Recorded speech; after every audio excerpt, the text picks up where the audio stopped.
So, one of the things that we do to make sure we reinforce our core values is we do a team meeting every single week. And to kick off our team meeting, we do what's called a core value call out, our CVCOs. And so we encourage everybody on the team to come prepared with their core value call out. And so what they do is they recognize another teammate who over the past week has exhibited a core value. And they take it upon themselves to stand up, or if we're doing it virtually like we are now, to raise their hand, and they call out that other teammate and say, this person exhibited this core value, and this is how it affected me, and this is how it affected our clients or our residents or our vendors. And this act, number one, it reinforces the core values, but it's that team camaraderie, and one person speaking glowingly about another person. Everybody loves to get recognized. Welcome to Grow Think Tank.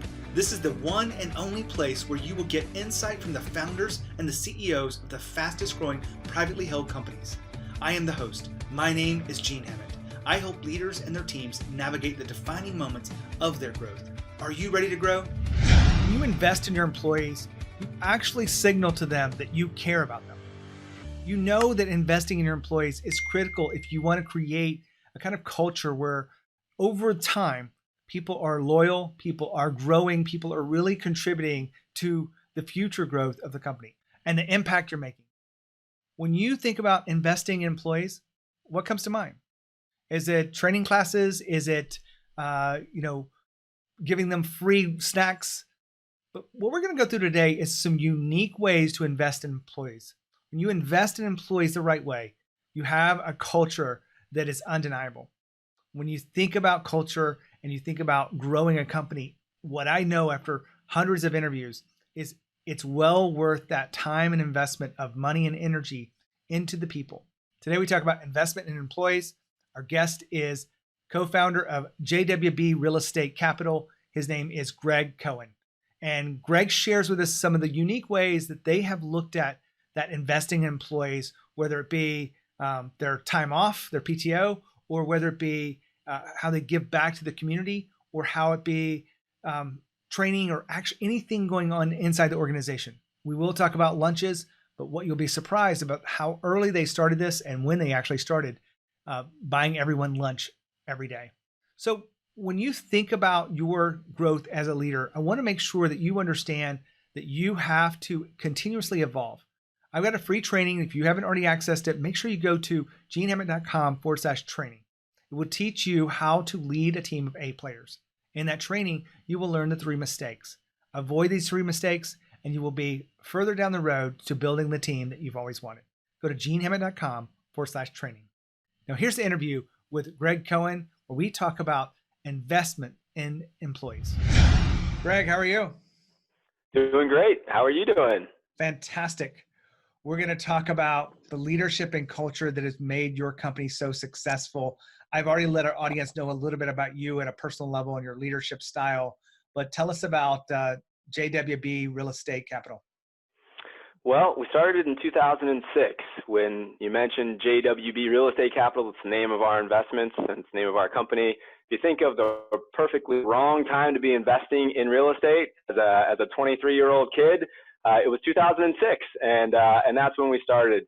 But it started with really just a love of an understanding and a love of income-producing assets. And for me, that was rental properties. And it started with the idea that I just needed to figure out how to acquire income-producing assets. And the challenge for most people in real estate is that it's really hard to do that. They might not live in the right market. They may be busy professionals. They might not have the experience to do it. They may just be scared and might need a professional to help them. And that's really what JWB Real Estate Capital does. We help those folks build a real estate portfolio for them. These are all single-family rental properties. They're all here in Jacksonville, Florida, because we believe that's the best market to be investing in for rental properties.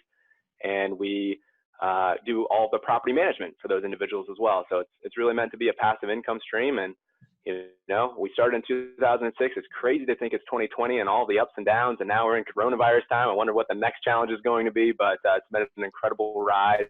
And the reason why we believe we're successful is because of our investments in the team, which I know you care tremendously about. So looking forward to being a resource for your listeners.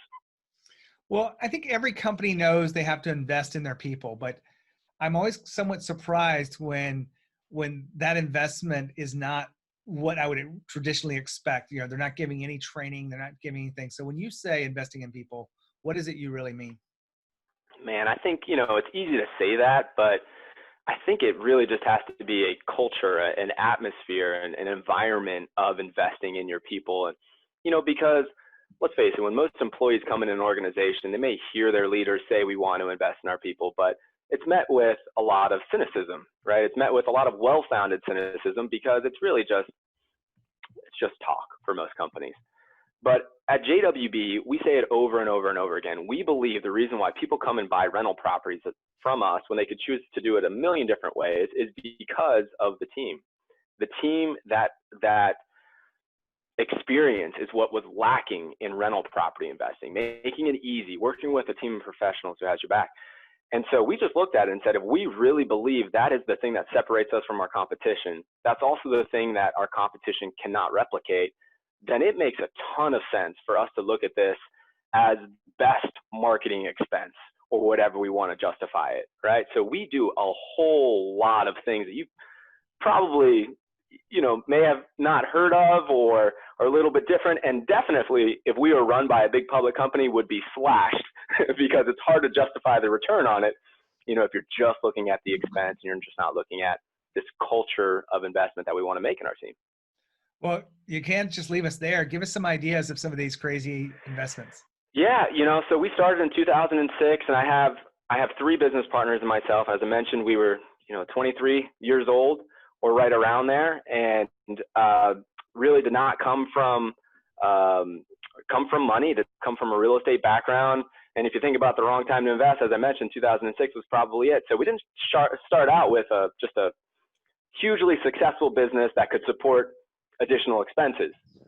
But we started to buy lunch for our team from day one. In the beginning, we looked at it, it was a very small team. It was basically 4 or 5 of us, and it was easy to justify that.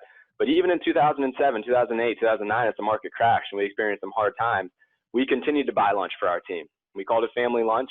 And those folks, who many of them are still a part of our team today, as we now have over 80 employees, they remember those times. They remember that investment, and they just know that the relationships that were built over a meal in the early days mattered. So that's something that we've always continued. And now family lunch is a little bit different. It's not 4 or 5 individuals now, it's 80 plus individuals, but the same tenets apply. When you spend time eating with folks, you build a relationship, and then your clients at the end of the day hear that relationship that your team has because somebody picks up the slack for somebody else. And, that's how we see the payoff. But I'll go through a couple of the things that may be unique, and maybe some of these are little tidbits that other folks might want to explore implementing. So we do something called ownership PTO. Ownership PTO means that there is no limit on the amount of paid time off as an employee of JWB.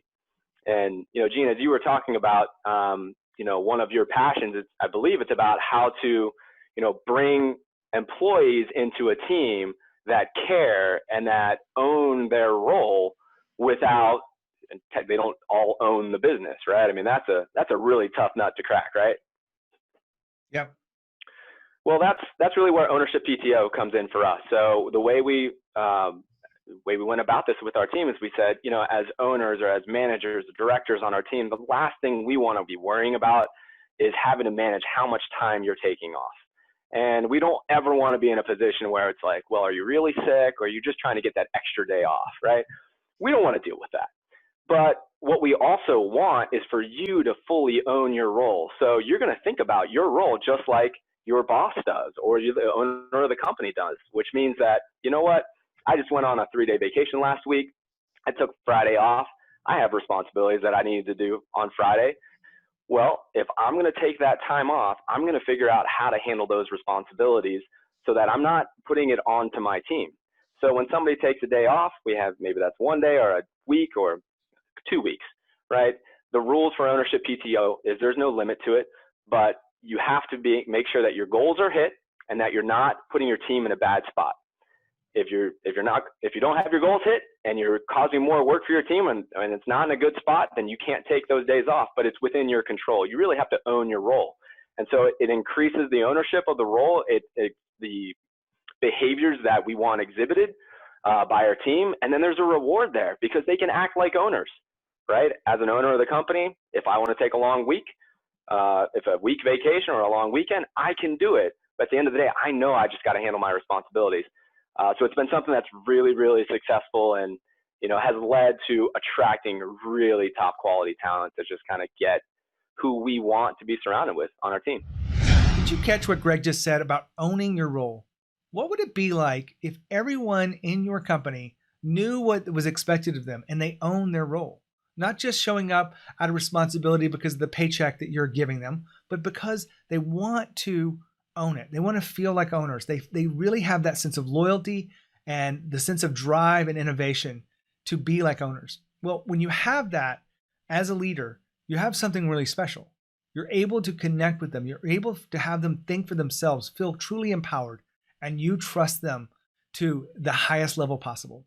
This sense of ownership is critical if you want your company to continue to grow from where it is today. If you're missing this ownership culture, make sure you reach out, listen to a few of my episodes here. I'd love to give you some more resources. You can reach out to me, gene@genehammett.com. Back to the interview with Gregg. I can see how an unlimited PTO attracts a lot of people. Yeah.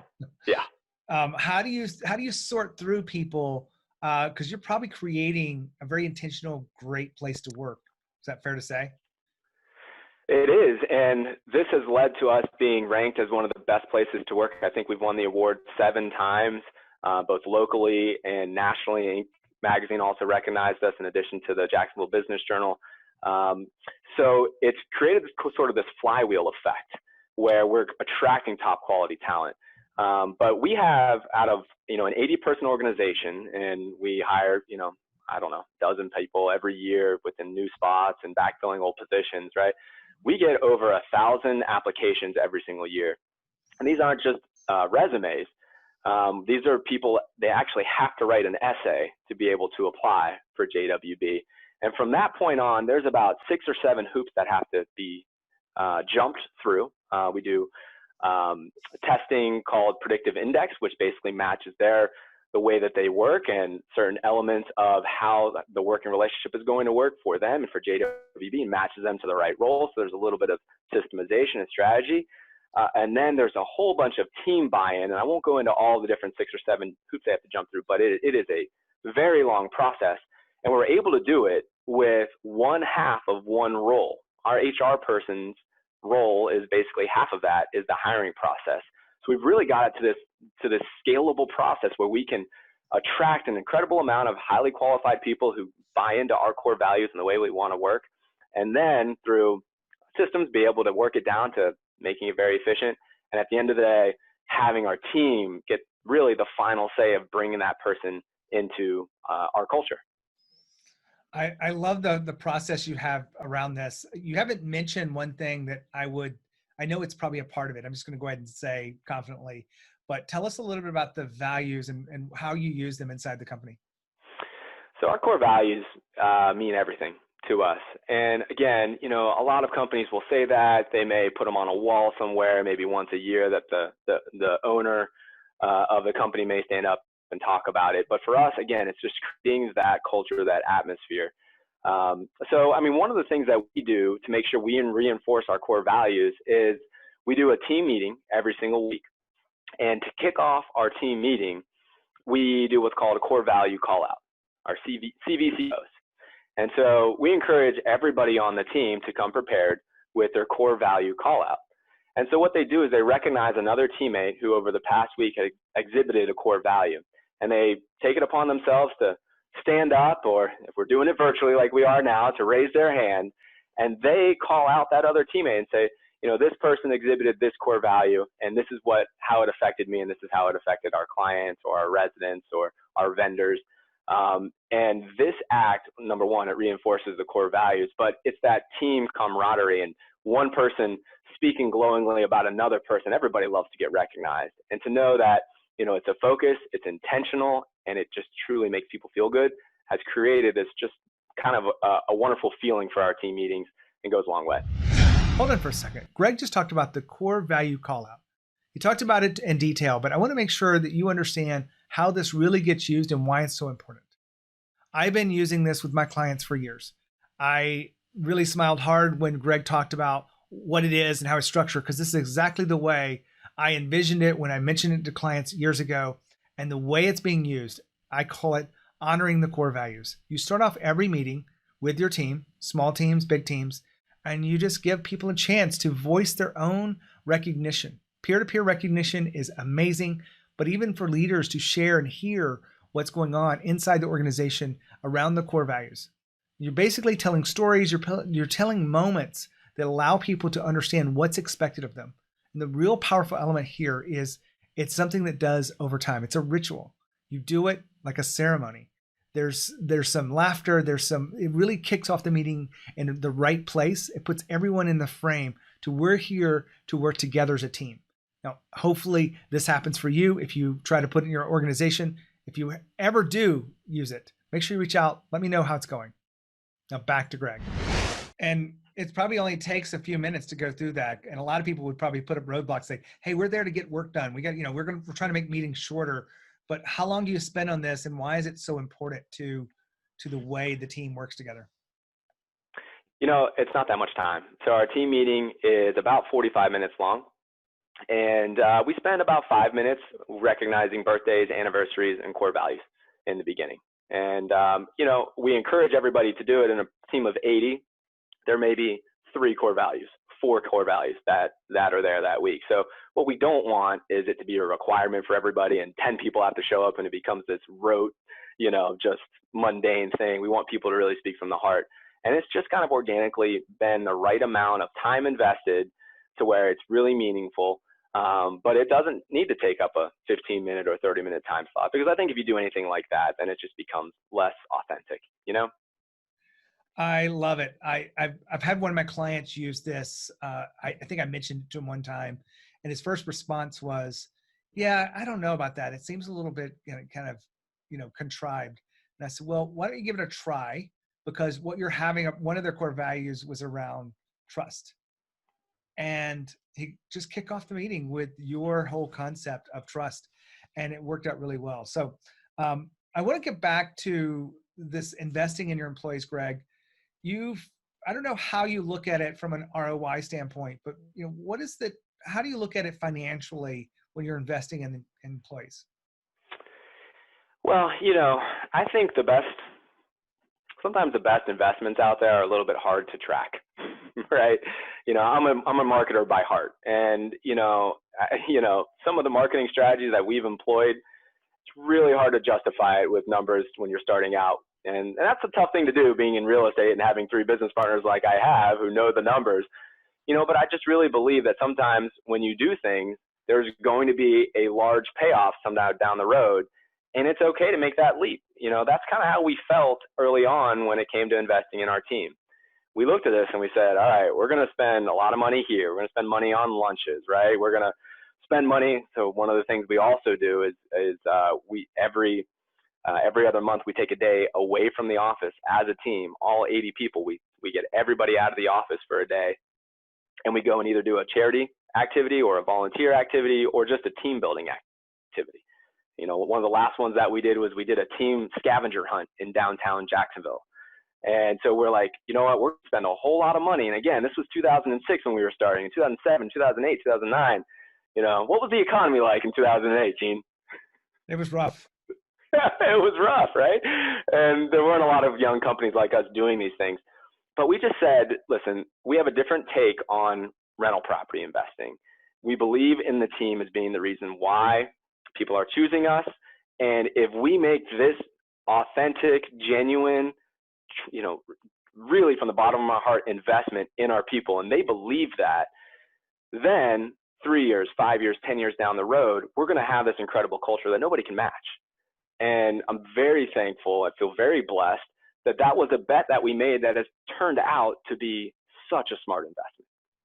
Because when you actually get people that trust you, that you have their best intentions, and they want to be in your workplace, you're going to create an environment where your company is going to be better served, but you're just going to enjoy your business so much more.